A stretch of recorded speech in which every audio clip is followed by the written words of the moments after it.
আমার এই সফলতার পিছনে না আমার একটা সিক্রেট ব্যাপার আছে। সিক্রেট ব্যাপার মানে? তুমি প্রতিদিন আমার এই জায়গায় নামায় দাও।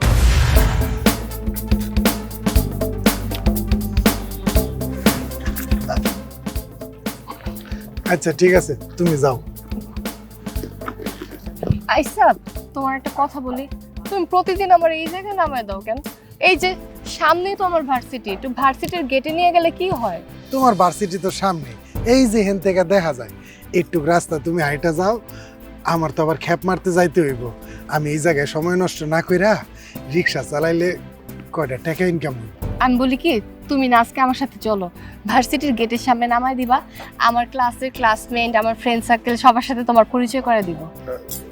আরে না না, কি কও, আমি আজকে যাবো না। আর কয়দিন পরে তো তোমার পরীক্ষার রেজাল্ট দিব, তখন যাবো না। আর তুমি সবসময় একটা কথা মনে রাখবা, আমি হইলাম তোমার জীবনের সিক্রেট সুপারস্টার। সত্যি সত্যিই তুমি আমার জীবনের সিক্রেট সুপারস্টার, তুমি আমার সব থেকে মূল্যবান জিনিস। ঠিক আছে, তুমি এত চিন্তা করো না তো, তুমি ঠান্ডা মাথায় পরীক্ষা দিও। আর আমি আওয়ার সময় তোমার লেগা ডাব নিয়ে মনে। আচ্ছা ঠিক আছে, তুমি আমার নিয়ে কোনো চিন্তা করো না, আমি ঠিকঠাক মতোই পরীক্ষা দিব। আর শোনো, দুপুরে কিন্তু ঠিকঠাক মতো খাওয়া দাওয়া করবা, আর খাওয়া দাওয়া করে বাড়িতে যাওয়ার সময় মার জন্য ওষুধ কিনা নিয়ে যাবা, মার ওষুধ নাই। আচ্ছা ঠিক আছে, তুমি যাও। আমি আসি। আচ্ছা।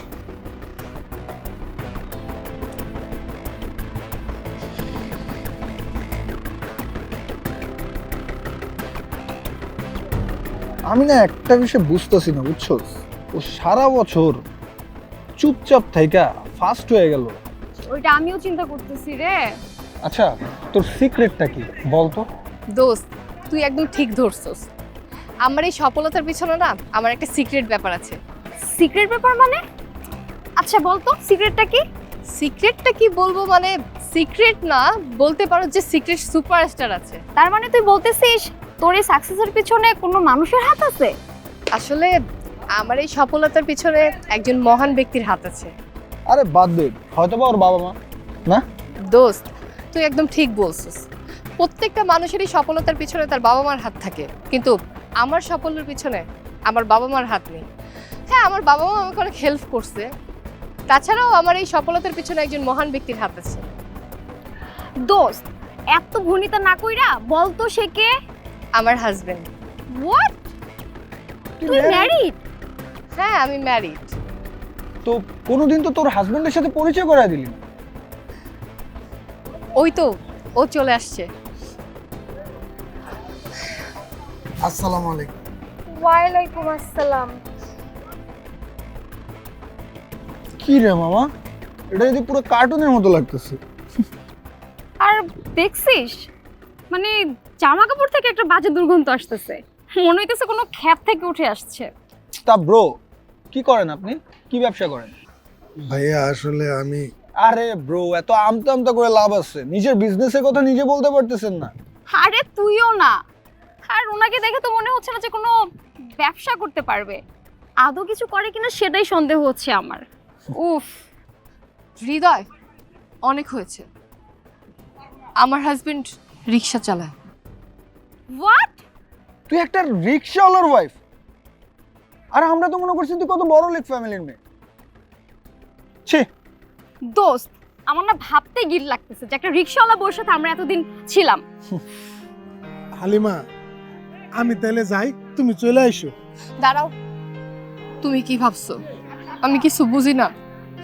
তুমি এতদিন আমার ভার্সিটির সামনে আসো নাই আমার ফ্রেন্ড সার্কেলটা যাতে সত্যটা না জানে, তাই তো তুমি রিক্সা চালাও।